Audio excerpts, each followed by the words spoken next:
Welcome to Diwakar physics. चलिए इस video में हम कैलोरीमेट्री से कुछ न्यूमेरिकल्स क्वेश्चन सॉल्व करेंगे। Exercise 11A ICC physics. तो इसमें कुछ क्वेश्चंस हम सॉल्व करेंगे। तो चलिए हम शुरू करते हैं। क्वेश्चन नंबर 1 इस तरह से है, by imparting heat to a body its temperature rises by 15 degree Celsius. What is the corresponding rise on Kelvin scale. ठीक है, तो यहाँ पर rise of temperature in degree Celsius बताया है। तो जैसे हम डिग्री सेल्सियस यदि 15 डिग्री दिया रहता है तो हम केल्विन निकालने के लिए 273 प्लस डिग्री से करते हैं, तो 288। लेकिन यहाँ पर वो बात नहीं कर रहा है कि 15 डिग्री सेल्सियस को केल्विन में करिए, लेकिन यहाँ पर ये बताता है कि टेम्परेचर केल्विन स्केल में डिग्री सेल्सियस में 15 डिग्री बढ़ता है तो केल्विन में कितना बढ़ता है। तो इसको समझने के लिए जैसे डिग्री सेल्सियस में 0 डिग्री सेल्सियस होता है तो इसमें 273 केल्विन होता है केल्विन स्केल में, और इधर हम 100 डिग्री सेल्सियस लेते हैं तो यहाँ 373 केल्विन लेते हैं। तो अभी यहाँ पर राइजेस यानी कि बढ़ने के बारे में बात कर रहा है। तभी हम देख सकते हैं कि यहाँ से 0 से लेके 100 डिग्री बढ़ गया तो कितना बड़ा है, 100 डिग्री सेल्सियस ही बढ़ा, और 273 से 373 में चला गया तो यहाँ भी 100 केल्विन राइज हो गया, है ना। तो इसका मतलब क्या है कि rise in 100 degree Celsius is equal to rise in 100 Kelvin. तो ये राइज के बारे में देखिए, यहाँ से बढ़ रहा है 100 तक, ये 273 से 373। तो राइज इन 1 डिग्री सेल्सियस कितना होगा, 100/100 केल्विन, तो 1 केल्विन हो गया। तो 1 degree rise is 1 Kelvin rise. So rise in 15 degree Celsius होगा तो is equal to rise in 1K × 15।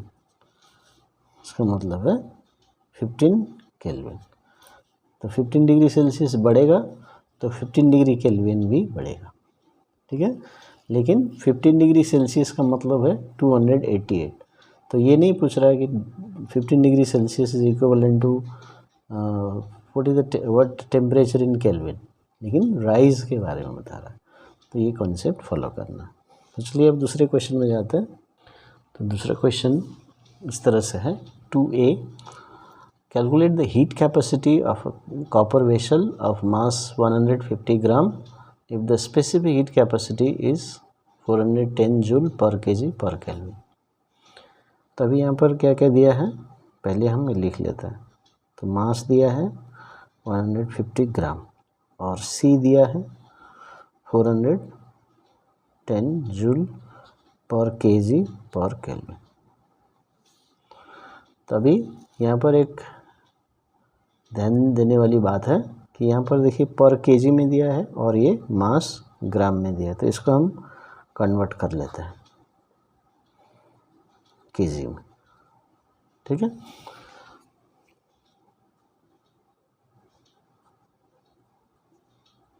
So 3/20 kg। तो अभी हम फॉर्मूला लगाएंगे हीट कैपेसिटी का।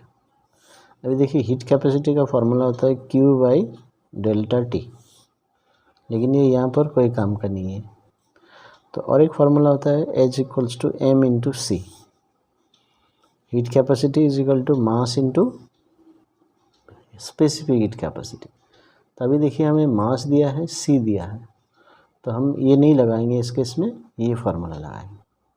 तो H = 3/20 × 410।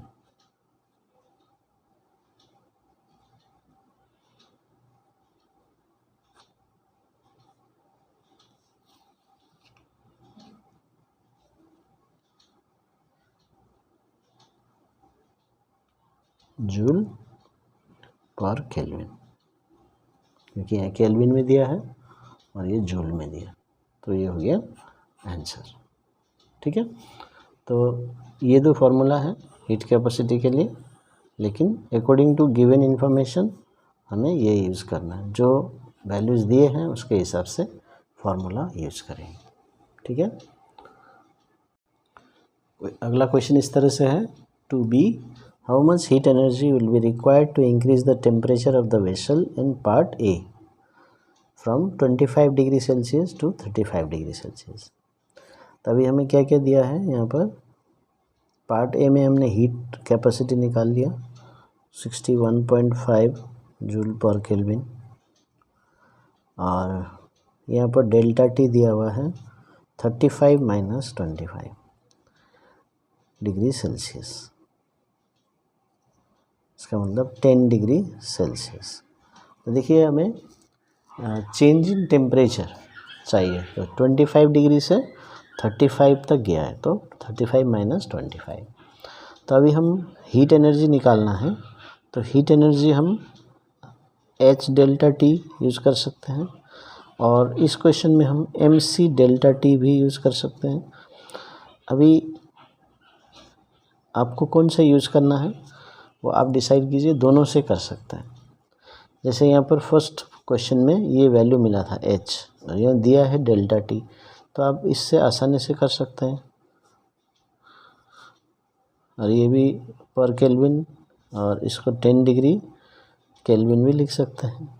ठीक है ना, कि 10 केल्विन भी लिख सकते हैं, क्योंकि ये चेंज है, चेंज इन टेम्परेचर हमने क्वेश्चन 1 में क्या पढ़ा, 1 केल्विन चेंज 1 डिग्री सेल्सियस, जो 10 डिग्री सेल्सियस चेंज जो 10 केल्विन, तो सेम यूनिट हो गए, तो हम 615 जूल, तो जूल हम आंसर निकाल सकते हैं। यदि आप ये फार्मूला यूज़ करना चाहते हैं, तो मास हमने निकाला था 3/20, C है 410 और डेल्टा टी है 10, तो ये भी यूज़ कर सकते हैं।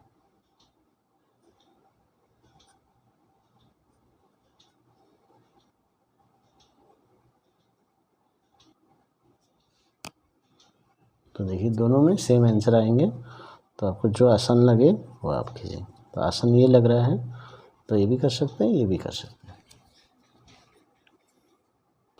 क्वेश्चन नंबर 3 इस तरह से है, a piece of iron of mass 2 kg has a heat capacity of 966 joule per kelvin.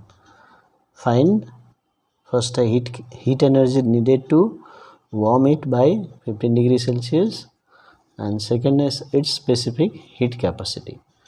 तो ये क्वेश्चन नंबर 2 से मिलता जुलता है, तो यहाँ पर क्या क्या दिया है वो लिख लीजिए और यूनिट चेक कर लीजिए। Heat capacity 966 joule per kelvin, तो ये दोनों चीज़ दिए हैं, तो यूनिट सब ठीक है, ऐसा यूनिट में है। अभी आपको heat energy to warm it by 15 degree Celsius, तो ये जो warm it by 15 degree Celsius, इसका मतलब है यही डेल्टा टी है। ठीक है, क्योंकि warm it to 15 degree Celsius नहीं दिया है, वार्म इट बाई 15 डिग्री, जो भी पहले टेम्परेचर था उससे 15 डिग्री सेल्सियस बढ़ाना है, तो इसलिए ये डेल्टा टी माना जाएगा। यदि warm it to 15 degree Celsius यदि बोलेगा तो फाइनल टेम्परेचर 15 होगा, लेकिन वार्म इट बाई 15 बाई लगाया है तो ये डेल्टा टी हो जाएगा। तो अच्छे से आप पढ़ना है स्टेटमेंट, और यहाँ पर केल्विन यहाँ डिग्री सेल्सियस, तो डेल्टा टी में दोनों का वैल्यू सेम होता है, तो ये दिया है। तो अभी हम पहला है क्यू निकालना है। अभी क्यू के लिए मैंने सेकंड क्वेश्चन में बताया था दो फार्मूला है, एच डेल्टा टी और एम सी डेल्टा टी। तो यहाँ पर देखिए एच दिया है तो मैं एच डेल्टा टी ले लेता हूँ। सो 966 इंटू 15, तो ये आ जाएगा 14490 जूल। ठीक है, पहला पार्ट हो गया।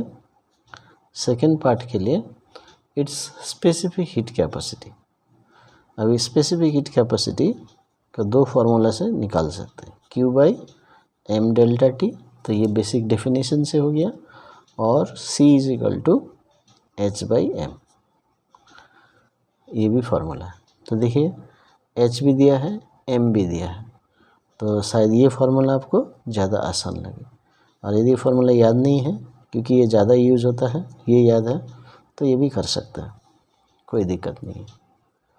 तो आप ध्यान दीजिए, तो इसमें हम इससे सॉल्व करें, 966 डिवाइडेड बाई 2 तो आ गया 483। यूनिट अच्छा से लिखना है। सी का यूनिट क्या होता है, जूल, केजी है कि ग्राम है, यहाँ पर देखिए केजी और केल्विन पर केल्विन। तो हम जूल में डील कर रहे हैं, केजी में डील कर रहे हैं, केल्विन में डील कर रहे हैं, तो जूल पर केजी पर केल्विन, ये हो गया आपका आंसर। क्वेश्चन नंबर 4 में हम जाते हैं। क्वेश्चन नंबर 4 इस तरह से है, calculate the amount of heat energy required to raise the temperature of 100 gram of copper from 20 degree Celsius to 70 degree Celsius. Specific heat capacity of copper ये दिया है। तो अभी सबसे पहले आपको क्या करना, क्वेश्चन पढ़ लेना है, और ये पता चल रहा है ये हीट से क्वेश्चन है ना।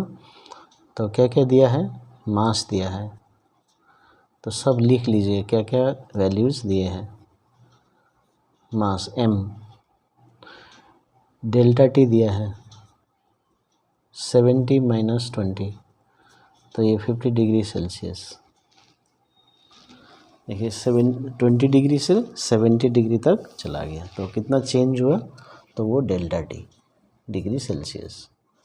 स्पेसिफिक हीट कैपेसिटी दिया है C 390 जूल पर केजी पर केल्विन। तो अभी यहाँ पर आपको अमाउंट ऑफ हीट निकालना है, इतना टेम्परेचर बढ़ाने के लिए। तो हीट निकालने के लिए दो फार्मूला है, MC डेल्टा टी और Q is equal to H delta T. जब टेम्परेचर चेंज होता है तो ये फार्मूला लगा सकते हैं। तो यहाँ पर देखिए मास दिया है, डेल्टा टी दिया है, C दिया है, तो ऑब्वियसली हम ये फार्मूला चूज़ करेंगे।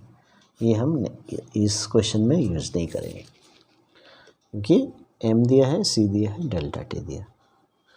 यूनिट देखिए यहाँ पर केजी में दिया और यहाँ पर ग्राम में दिया है, तो इसलिए आप यहाँ चेंज कर दीजिए, नहीं तो जब आप सब्स्टिट्यूट करेंगे तो यहाँ भी चेंज कर सकते हैं। सो 100 ग्राम बाई 1000 करने से ये केजी में है। C ठीक है 390 और डेल्टा टी 70। अब जैसे मैंने बताया था यहाँ पर केल्विन में दिया है, यहाँ डिग्री सेल्सियस में, तो इसको हम 50 केल्विन भी लिख सकते हैं क्वेश्चन नंबर 1 में, जैसे मैंने एक्सप्लेन किया। तो इसमें कोई दिक्कत नहीं है, सॉरी ये 50 डिग्री हो जाएगा डायरेक्टली, क्योंकि हम यहाँ पर निकाल लिए। तो अब इसको सॉल्व करेंगे,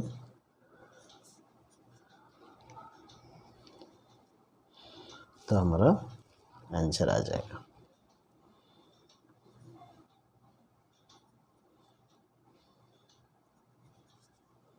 आंसर है जूल में, क्योंकि ये जूल में हम डील कर रहे हैं।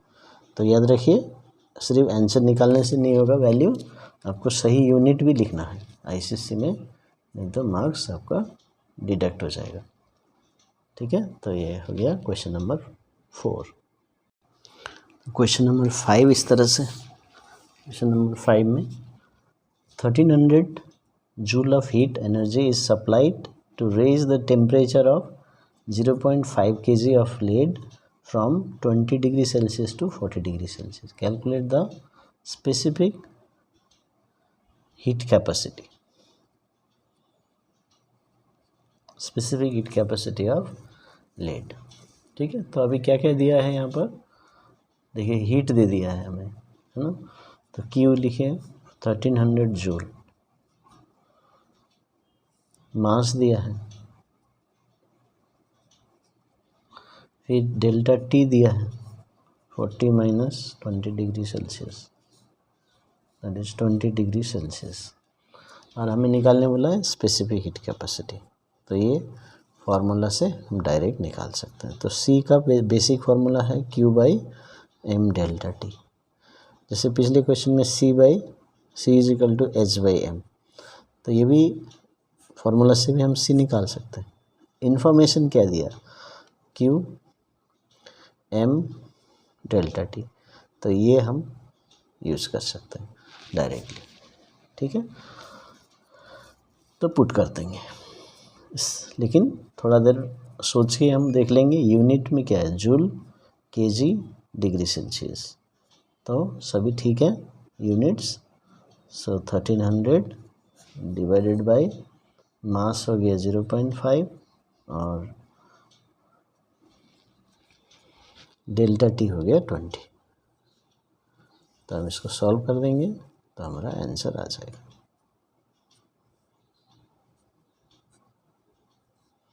तो 65 बाई 0.5, तो 650 बाई 5। तो पॉइंट शिफ्ट करेंगे, एक पॉइंट के बाद एक डिजिट है, ऊपर में एक ज़ीरो लगा, सो 130 ऐसा हो जाएगा। यूनिट क्या होगा सी का, जूल, देखिए केजी मतलब पर केजी, और टेम्परेचर डिग्री सेल्सियस। तो ये हो गया आपका आंसर। तो इस तरह से हम न्यूमेरिकल सॉल्व करेंगे और आगे के जो क्वेश्चंस हैं हम अगले वीडियो में ध्यान देंगे। Thank you.